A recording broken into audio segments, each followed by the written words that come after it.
یہ اکتوبر 1943 کا سال تھا۔ ہٹلر سے تنگ آ کر اتحادی ملکوں نے یہ منصوبہ بنایا کہ ہٹلر کی جنگی کشتیوں سے کیسے بچا جائے۔ اس کام کے لیے منصوبہ مشہور سائنسدان آئنسٹائن کے ہمراہ تیار کیا گیا۔ منصوبہ یہ تھا کہ بحری جہاز پر تجربہ کیا جائے کہ وہ نظروں سے اوجھل ہو کر پلک جھپک کر دوسری جگہ کیسے چلا جائے گا۔ یہ ایک سیکرٹ مشن تھا، لہٰذا فلاڈیلفیا کے مقام پر اس جہاز پر چاروں طرف سے میگنیٹک شعاعیں ڈالی گئیں، مخصوص فریکوئنسی سے ڈالی گئیں۔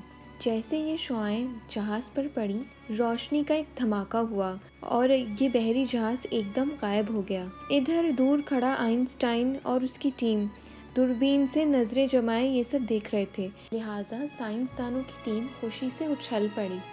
طے شدہ اندازے کے مطابق ایک خاص مقام پر کچھ لمحے بعد یہ جہاز ظاہر ہوتا، لیکن 20 منٹ تک اس جہاز کی کہیں بھی موجودگی کی کوئی اطلاع نہیں ملی۔ اب بھی لوگ پریشان ہی تھے کہ جہاز وہی اپنی پرانی جگہ، مطلب ان لوگوں کے سامنے ہی واپس ظاہر ہو گیا۔ اس جہاز میں کچھ لوگ بھی موجود تھے جو اس تجربے کا حصہ تھے۔ سائنسدانوں کی ٹیم فوراً جہاز کی طرف بڑھنے لگی تاکہ پتہ کیا جائے کہ وہ جہاز میں موجود لوگوں کے ساتھ کیا ہوا۔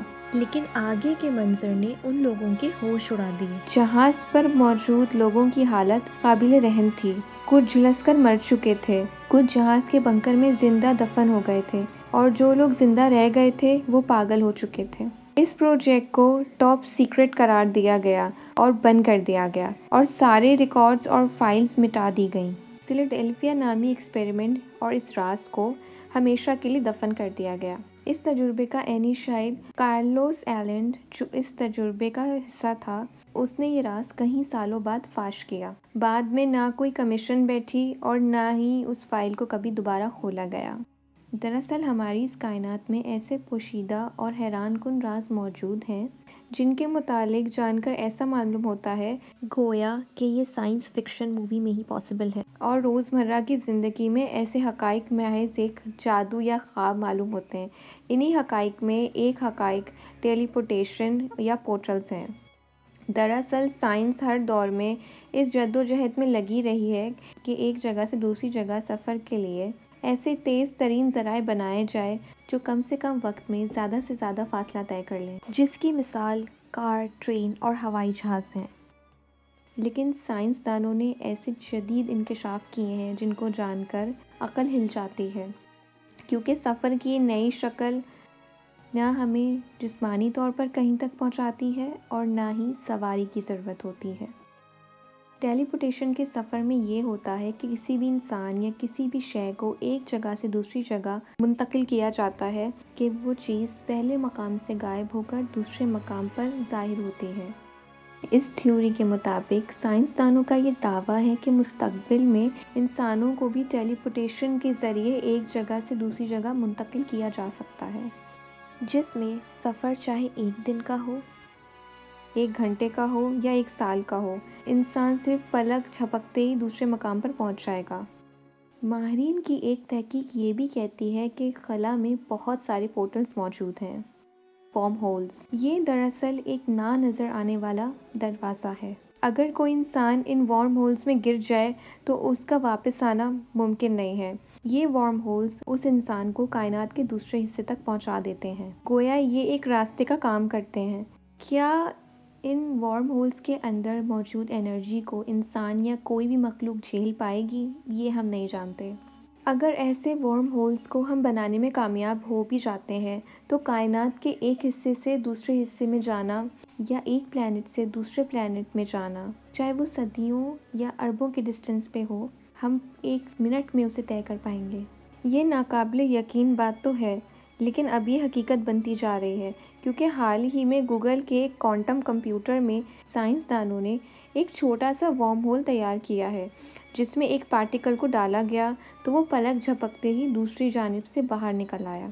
بہت سے سائنسدانوں نے مخالفت کی کہ ہم اس طرح کا ورم ہول کبھی نہیں بنا سکتے، لیکن تیز رفتاری سے ترقی کرتی ہوئی سائنس مستقبل میں ناممکن کو ممکن بنانے کی پوری صلاحیت رکھتی ہے۔ بلا شبہ ٹیلی پورٹیشن اور پورٹلز کا یہ تصور کہ صرف سائنٹیفک تھیوری اور موویز کا حصہ نہیں ہے، بلکہ مذہبی اور الہامی کتاب میں بھی یہ کانسیپٹ موجود ہے، اور اس کا سب سے زیادہ ذکر دین اسلام میں ملتا ہے۔ قرآن مجید کے اندر سورہ معارج میں المعارج کا ذکر ہے، جس کے معنی ایسے راستے ہیں جس کا استعمال فرشتے اور روحیں آسمان پر آنے جانے کے لیے کرتی ہیں۔ دراصل فرشتے یا کوئی بھی مخلوق اگر آسمان پر جاتا ہے تو یوں ہی آسمانوں کو پار کرتے ہوئے نہیں نکل جاتا، بلکہ مخصوص قسم کے راستے اللہ نے تخلیق کیے ہیں، جن سے گزر کر ہی دوسرے، تیسرے یا چھٹے آسمان پر پہنچا جا سکتا ہے۔ جیسے کہ ابراہیم علیہ السلام کو جب نمرود نے آگ میں پھینکا، یا یوسف علیہ السلام کو جب ان کے بھائیوں نے کنویں میں گرایا، تو اس وقت چند لمحوں میں ہی جبرائیل علیہ السلام جو سدرۃ المنتہا پر موجود تھے ان کے سامنے ظاہر ہوئے اور ان نبیوں کی مدد فرمائی۔ ان دونوں واقعات میں ایک چیز یکساں ہے، یعنی جبرائیل علیہ السلام کا آسمانوں سے زمین پر اتنا لمبا فاصلہ طے کرنا بھی پورٹلز کی طرف اشارہ دیتا ہے۔ البتہ لاکھوں لائٹ ایئرز کی دوری سے اچانک زمین پر ظاہر ہو جانے کو ٹیلی پورٹیشن کے ذریعے امیجن کیا جا سکتا ہے۔ ٹیلی پورٹیشن کے ذریعے وہ چیز ایزیلی ہو سکتی ہے۔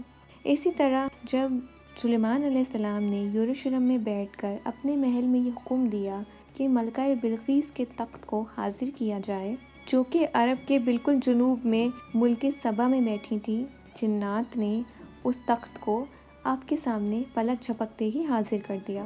یہ علم کوئی روحانی علم تھا یا ان پورٹلز کے ذریعے اس عمل کو انجام دیا گیا، جس کا ذکر سورہ معارج میں موجود ہے؟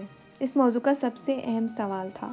پورٹلز یعنی دوسری دنیا کے راستے کھل جانے کے مطابق ہمارے پیارے نبی صلی اللہ علیہ وسلم کا ایک واقعہ بھی موجود ہے، جس کے مطابق حضور صلی اللہ علیہ وسلم نے ایک دفعہ ایک نماز پڑھائی، جس میں آپ نے ایک طویل قیام اور طویل رکوع کیا، پھر طویل سجدہ کیا۔ نماز کے دوران صحابہ کرام نے ایک غیر معمولی چیز دیکھی کہ نبی صلی اللہ علیہ وسلم نماز کے دوران اپنا ہاتھ آگے بڑھا رہے تھے اور اپنا ہاتھ پھر پیچھے کی جانب کر لیا۔ صحابہ نے اس کی وجہ پوچھی تو حضور صلی اللہ علیہ وسلم نے فرمایا کہ میرے سامنے جنت کا ایک دروازہ کھل گیا تھا اور مجھے اس کے انگور دکھائے گئے۔ میں نے ہاتھ بڑھا کر اسے تمہارے لیے اتارنا چاہا، لیکن اچانک میرے سامنے رکاوٹ کر دی گئی۔ اگر میں ان انگوروں کو توڑ لیتا تو تم وہ انگور ہمیشہ کھاتے اور وہ کبھی ختم نہ ہوتا۔ جنت کا وہ مخصوص دروازہ کیسے کھل گیا تھا، اور کیا حضور ان پورٹل سے جنت کے اندر داخل ہو گئے تھے؟ یہ معمہ جدید سائنس کی آنے والی تحقیق اور انکشافات سے ہی صاف ہو سکتی ہے۔ اسی طرح حضرت موسیٰ علیہ السلام جب خضر علیہ السلام کی تلاش میں نکلے تو سمندر میں ایک مچھلی نے ایک راستہ، ایک سراغ بنا دیا تھا، جس میں موسیٰ علیہ السلام داخل ہو گئے تھے اور دوسری جانب سے نکلے تو خضر علیہ السلام کو پایا۔ وہ سوراخ یا راستہ پورٹلز کی ہی ایک شکل تھی، اور یہ بات عین ممکن ہے کہ موسیٰ علیہ السلام نے خضر علیہ السلام کے ساتھ علم لدنی سیکھنے کا جو سفر کیا دوسری ڈائمینشن یا دوسری دنیا میں ہو رہا تھا، اور وہ سراغ اس دنیا میں جانے کا ایک راستہ تھا۔ بعض ماہرین کا یہ بھی ماننا ہے کہ مسیح الدجال بھی انہی پورٹلز کے ذریعے اس دنیا میں ظاہر ہوگا۔ بائبل میں بھی ٹیلی پورٹیشن کی بے شمار مثالیں ملتی ہیں، جیسے یوحنا کی کتاب آیت 25 میں لکھا ہے کہ جب حواری اس سے کہنے لگے کہ ہم نے یسوع مسیح کو دیکھا ہے، تو ہم نے اس سے کہا جب تک میں اس کے ہاتھوں میں کیلوں کے چھید نہ دیکھ لوں اور ان کیلوں کے چھیدوں میں اپنی انگلیاں نہ ڈال دوں، تب تک میں یقین نہیں کروں گا۔ اور 8 دن کے بعد اس کے چیلے اس کے گھر کے اندر گئے اور دروازے بند تھے جب عیسیٰ مسیح ظاہر ہوئے، اور کہا تمہیں سکون ملے۔ اور انہوں نے توما سے کہا کہ اپنی انگلی یہاں لا کر میرے ہاتھوں میں رکھ دے اور یقین کرنے والا بن جا۔ اس واقعے میں آخر کیا ہوا تھا؟ دراصل یہ ٹیلی پورٹیشن تھا۔ دروازے بند تھے، پھر بھی عیسیٰ علیہ السلام ان کے درمیان آ کر کھڑے ہو گئے، جبکہ ان کو آتے ہوئے کسی نے نہیں دیکھا تھا۔ ایسے بہت سے نبیوں کے واقعات انجیل مقدس میں موجود ہیں جس میں انہوں نے خاص دروازے سے دوسری دنیا کا سفر کیا۔